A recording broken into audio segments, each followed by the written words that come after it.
Good morning friends. आज हम current affairs के लेक्चर में 8 से 11 सितंबर के कुछ महत्वपूर्ण करंट अफेयर्स पढ़ेंगे। तो चलिए स्टार्ट करते हैं पहले करंट अफेयर्स से। तो याद रखिए, ब्रिक्स देशों का 13वां वर्चुअल शिखर सम्मेलन कहाँ आयोजित किया गया? ये वर्चुअली आयोजित किया गया, मतलब ऑनलाइन आयोजित किया गया। किसके द्वारा किया गया? भारत के द्वारा। इसके जो प्रमुख अध्यक्ष थे वो भारत के प्रधानमंत्री श्री नरेंद्र मोदी थे। और याद रखिए, ये वर्चुअली आयोजित किया गया और इसका मेजबान भारत था। ठीक है, थोड़ा सा ब्रिक्स के बारे में हम चर्चा कर लेते हैं। तो ब्रिक्स जो है ये 5 प्रमुख देशों का संगठन है।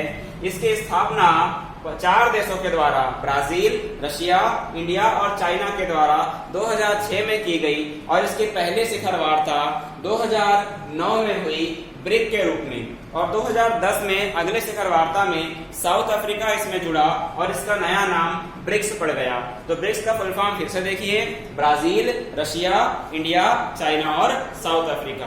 ठीक है, जैसे कि हम देख रहे हैं, ब्रिक्स का एक अपने आप बैंक भी है जिसे हम न्यू डेवलपमेंट बैंक कहते हैं। जैसे कि यूएनओ के अधीन वर्ल्ड बैंक काम करता है या विश्व बैंक काम करता है, एशिया में एशियन डेवलपमेंट बैंक है, वैसे ही इन 5 प्रमुख देशों का अपना एक स्वयं का बैंक है, उसे न्यू डेवलपमेंट बैंक कहते हैं। ठीक है, अब न्यू डेवलपमेंट बैंक के बारे में बात करें तो इसकी स्थापना जुलाई 2014 में की गई।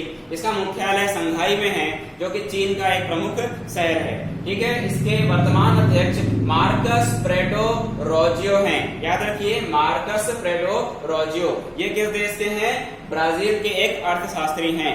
और यदि इसके प्रथम अध्यक्ष की बात करें तो श्री के.वी. कामत इसके प्रथम अध्यक्ष थे, जो कि भारतीय नागरिक हैं। ठीक है, ये भारत के अर्थशास्त्री हैं और मार्कस कहाँ के हैं? ब्राजील के अर्थशास्त्री, जो कि वर्तमान अध्यक्ष है न्यू डेवलपमेंट बैंक के। और न्यू डेवलपमेंट बैंक किसके द्वारा विकसित किया गया?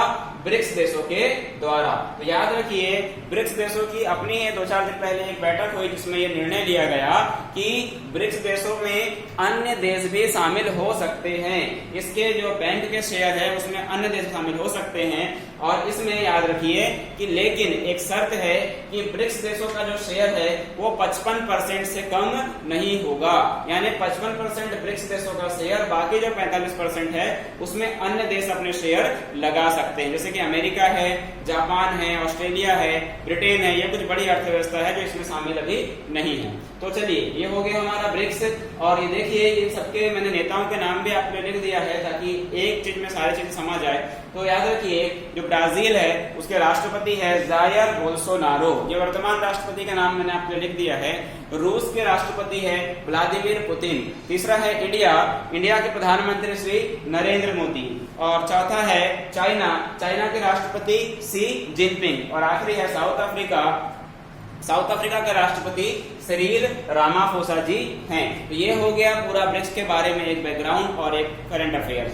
चलिए आगे बढ़ते हैं दूसरी न्यूज में। कार्बन डाइऑक्साइड शक्कर प्लांट। शक करना मतलब होता है सोख लेना या चूस लेना। ठीक है, तो पहले मीनिंग समझ जाइए। शक करना मतलब होता है सोख लेना या चूस लेना। तो ये क्या शक कर रहा है? कार्बन डाइऑक्साइड गैस को। जो हमारी हवा में कार्बन डाइऑक्साइड की मात्रा बढ़ जाती है तो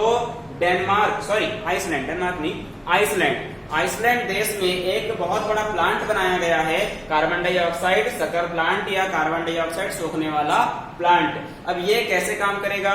तो याद रखिए, एक बहुत बड़ी एक मशीन होगी जो कि हवा में घुली हुई कार्बन डाइऑक्साइड को सोख लेगी और उसे धरती के 1000 मीटर के अंदर एक छोटा सा क्षेत्र बनाया गया है, उसके अंदर इसे पहुंचा दिया जाएगा और उससे ये एक चट्टान के रूप में या चट्टान में ही मिल जाएगी और चट्टान के रूप में परिवर्तित हो जाएगी। तो इसका नाम ओर्गा रखा गया है, जो कि एक आइसलैंड की भाषा का शब्द है। और ओर्गा का मतलब होता है एनर्जी या ऊर्जा, यानी कार्बन डाइऑक्साइड को हवा में से सोख कर उसे ऊर्जा के रूप में परिवर्तित कर दिया जाएगा। इससे क्या फायदा होगा? याद रखिए, पर्यावरण में जो कार्बन डाइऑक्साइड है वो ग्लोबल वार्मिंग बढ़ाती है, यानी वैश्विक तापमान का सबसे बड़ा जो गैस है वो कार्बन डाइऑक्साइड है। और इसकी मात्रा को कम करके जो है हम पृथ्वी के तापमान को कम कर सकते हैं। लेकिन ये तो बहुत खुशी की बात है कि कार्बन डाइऑक्साइड कम होगी, लेकिन एक नुकसान भी इसका है कि वर्तमान में ये जो टेक्नोलॉजी है ये बहुत ज्यादा महंगी है और इससे स्विट्जरलैंड की एक लैब के द्वारा निर्मित किया गया है। तो याद रखिए, कार्बन डाइऑक्साइड सोखने वाला प्लांट कहाँ बनाया गया? आइसलैंड में, जो कि विश्व का सबसे बड़ा कार्बन डाइऑक्साइड सगर प्लांट है। इसका नया नाम ओरका है, जिसका नाम है, इसका मतलब होता है एनर्जी। ठीक है, चलिए आगे बढ़ते हैं अगली न्यूज में। अगला है वतन प्रेम योजना। तो नाम से क्लियर है वतन प्रेम, तो ये भारत सरकार के अंतर्गत एक योजना है, लेकिन याद रखिए इस योजना को गुजरात सरकार ने लॉन्च किया है। गुजरात सरकार में पहले से ही एक मादरे वतन के नाम से योजना लॉन्च की गई है, उसी के अंतर्गत ये वतन प्रेम योजना गुजरात सरकार द्वारा लॉन्च की गई। अब इसके अंतर्गत क्या होगा, तो जो गुजराती निवासी लोग हैं, जो गुजरात छोड़कर अन्य देशों में जैसे अमेरिका है, ब्रिटेन है, ऑस्ट्रेलिया है, वहां पर शिफ्ट हो गए हैं या परमानेंटली वहां पर बस गए हैं, उन्हें उनका एक रिस्पॉन्सिबिलिटी है, उनका एक कर्तव्य है अपने देश के प्रति। तो याद रखिए गुजरात सरकार जो भी कल्याणकारी योजना बनाएगी, जो भी स्ट्रक्चर बनाएगी, उसमें 60% खर्चा ये NRI देंगे, मतलब नॉन रेजिडेंशियल इंडियन, यानी जो गुजराती भारत के बाहर निवास कर रहे हैं वो लोग उस योजना में 60% पैसा देंगे और 40% जो खर्च है वो गवर्नमेंट उठाएगी। याद रखिए 60% NRI द्वारा और 40% गुजरात सरकार द्वारा किसी विकास योजना में खर्च किया जाएगा। उसी का नाम है वतन प्रेम योजना। ठीक है, चलिए आगे बढ़ते हैं। केंद्रापाड़ा जिला, ये केंद्रपाड़ा जिला कहाँ पर है? उड़ीसा में। अब न्यूज में क्यों आया, तो याद रखिए केंद्रपाड़ा जिला भारत का एकमात्र जिला बन गया है जिसमें मगरमच्छ की तीनों प्रजातियां शामिल है। तो याद रखिए मगरमच्छ की 3 प्रजातियां होती है, एक होता है खारे पानी का मगर, दूसरा होता है स्वच्छ पानी का मगर और तीसरा होता है घड़ियाल, जिसे इंग्लिश में हम एलिगेटर भी कहते हैं। दोनों में यदि कहा जाए आकार में अंतर होता है उसके मुंह के। घड़ियाल का जो मुंह का आकार होता है वो थोड़ा सा लंबा एक सुई की आकृति का होता है और जो मगरमच्छ का मुंह होता है वो बड़ा होता है। ठीक है, याद रखिए उड़ीसा का केंद्रपाड़ा जिला भारत का एकमात्र ऐसा जिला है जहां मगरमच्छ की तीनों प्रजातियां निवास करती है, खारे पानी का मगर, स्वच्छ पानी का मगर और एलिगेटर या घड़ियाल। चलिए आगे बढ़ते हैं। अवनी लेखरा, इनका नाम कोई नया नहीं है, बहुत इंपॉर्टेंट नाम इनका याद रखना है आपको। ये न्यूज में इसीलिए आई कि ये भारत की एक पैरालंपियन है, यानी एक दिव्यांग खिलाड़ी है जो टोक्यो पैरालंपिक में एक ही ओलंपिक गेम में 2 मेडल जीतने वाली पहली भारतीय महिला बन गई है। तो याद रखिए क्या खेलती है, ये शूटर है जिन्होंने 10 मीटर शूटिंग में, राइफल शूटिंग में गोल्ड मेडल जीता और 50 मीटर राइफल शूटिंग में इन्होंने कांस्य या ब्रॉन्ज मेडल जीता है। याद रखिए इनका रिकॉर्ड है, ये एकमात्र भारतीय महिला है जिन्होंने एक ही ओलंपिक गेम्स में 2 मेडल जीते हैं। अब ये जीतने के बाद क्या हुआ, राजस्थान सरकार ने इनकी उपलब्धि को देखते हुए बेटी बचाओ बेटी पढ़ाओ अभियान का ब्रांड एम्बेसडर बना दिया है। ये न्यूज में 2 पॉइंट याद रखिए इनके बारे में। पहला कि अवनी लेखरा एक शूटर है, एक पैरालंपिक है, यानी एक दिव्यांग खिलाड़ी है जिन्होंने एक ही ओलंपिक गेम में 2 मेडल जीते हैं। ठीक है, और इनकी उपलब्धि को देखते हुए राजस्थान सरकार ने इन्हें बेटी बचाओ बेटी पढ़ाओ का ब्रांड एम्बेसडर नियुक्त किया है। ठीक है, आगे बढ़ते हैं। अगला देखते हैं, मेक्सिको में सुप्रीम कोर्ट की घोषणा। सुप्रीम कोर्ट ने एक बहुत ही महत्वपूर्ण एक निर्णय दिया है मेक्सिको के, तो वहां याद रखिए वहां की सरकार में कहा गया है कि जो भी गर्भपात या एबॉर्शन के जो नियम है वहां बने हैं उसे अवैध माना जाता है।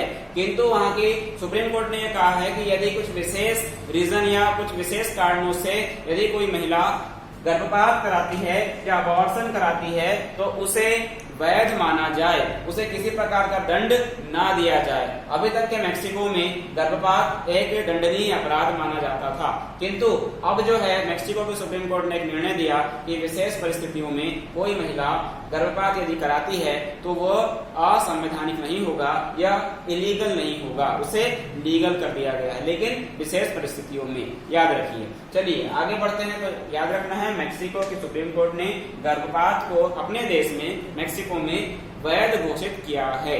ठीक है, किंतु विशेष परिस्थितियों में। चलिए आगे बढ़ते हैं। हिमालय दिवस। हिमालय दिवस जो है हिमालय के संरक्षण के रूप में 9 सितंबर को मनाया जाता है और ये जो है national mission for clean Ganga एक मिशन है भारत सरकार का, उसके अंतर्गत मनाया जाता है। तो याद रखिए भारत में गंगा को स्वच्छ करने के लिए उसके उद्देश्य से एक योजना चलाई गई, ठीक है, 1985 में। इसे नाम दिया गया गंगा एक्शन प्लान। उसी को आगे बढ़ाते हुए वर्तमान प्रधानमंत्री श्री नरेंद्र मोदी जी ने 2014 में एक नया मिशन लॉन्च किया जिसका नाम है national mission for clean Ganga, ठीक है। ये किसके अंतर्गत मनाया जाता है? आजादी का अमृत महोत्सव। तो याद रखिए 2022 जो आने वाला समय है उसमें भारत की आजादी को 75 वर्ष पूर्ण हो जाएंगे। तो इसी अवसर पर हमारे यहाँ 2021 से ही आजादी का अमृत महोत्सव मनाया जा रहा है, जिसमें बहुत सारी विकास योजनाओं को शामिल किया गया है। तो याद रखिए हिमालय दिवस कब मनाया जाता है? 9 सितंबर को, हिमालय के और गंगा के संरक्षण के लिए, ठीक है। अगला देखिए क्रिस्टियानो रोनाल्डो, ये कहाँ के खिलाड़ी हैं? तो पहले बात याद रखना है कि क्रिस्टियानो रोनाल्डो एक फुटबॉलर हैं जो कि पुर्तगाल के एक महान खिलाड़ी हैं, पुर्तगाल देश के। इनका नाम वर्तमान में Guinness book of world record में दर्ज किया गया है।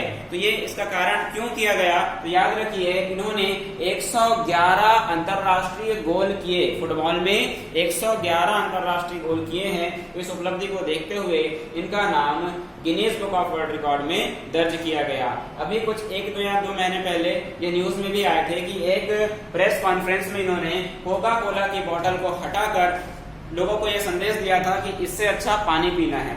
तो कोका कोला कंपनी को अरबों रुपए का नुकसान हो गया था, इसीलिए भी यह इंपॉर्टेंट हो जाता है इनका नाम। और एक पुर्तगाल के एक महान फुटबॉल खिलाड़ी हैं जिन्होंने इनका नाम Guinness book of world record में दर्ज किया गया है। चलिए आगे बढ़ते हैं, अगला देखते हैं। कुछ प्रमुख दिवस को याद रखिए।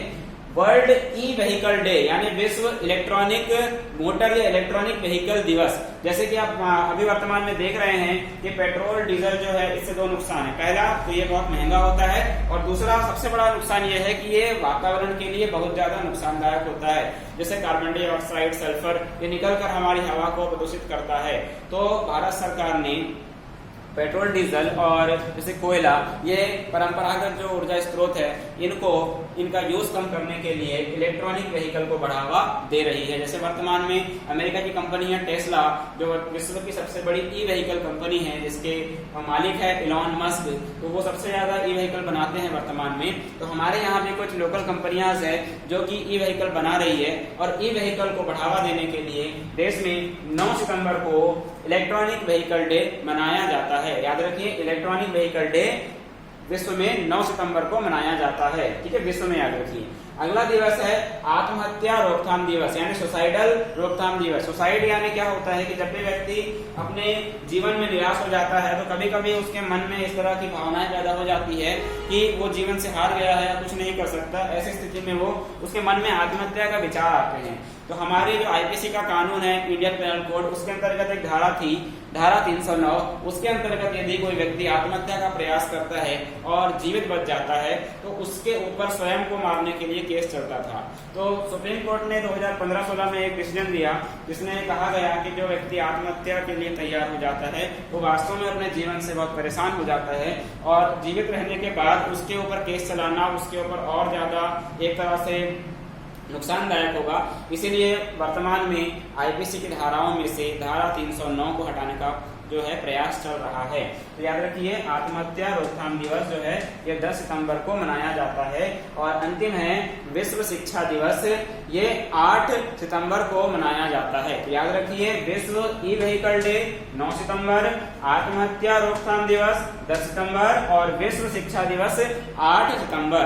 तो ठीक है फ्रेंड्स, ये कुछ प्रमुख करंट अफेयर्स थे जो कि 8 से 11 सितंबर के मध्य के इंपॉर्टेंट पॉइंट्स थे। तो याद रखिए जो भी मेरा ये वीडियो देख रहे हैं, आप लोगों के लिए क्वेश्चन है कि जैसे कि विश्व शिक्षा दिवस है वैसे भारत में, ठीक है, राष्ट्रीय शिक्षा दिवस कब मनाया जाता है, इसे आप कमेंट सेक्शन में लिखकर बताएंगे कि राष्ट्रीय शिक्षा दिवस यानी भारत का शिक्षा दिवस कब मनाया जाता है। ठीक है, आज के लिए बस इतना ही।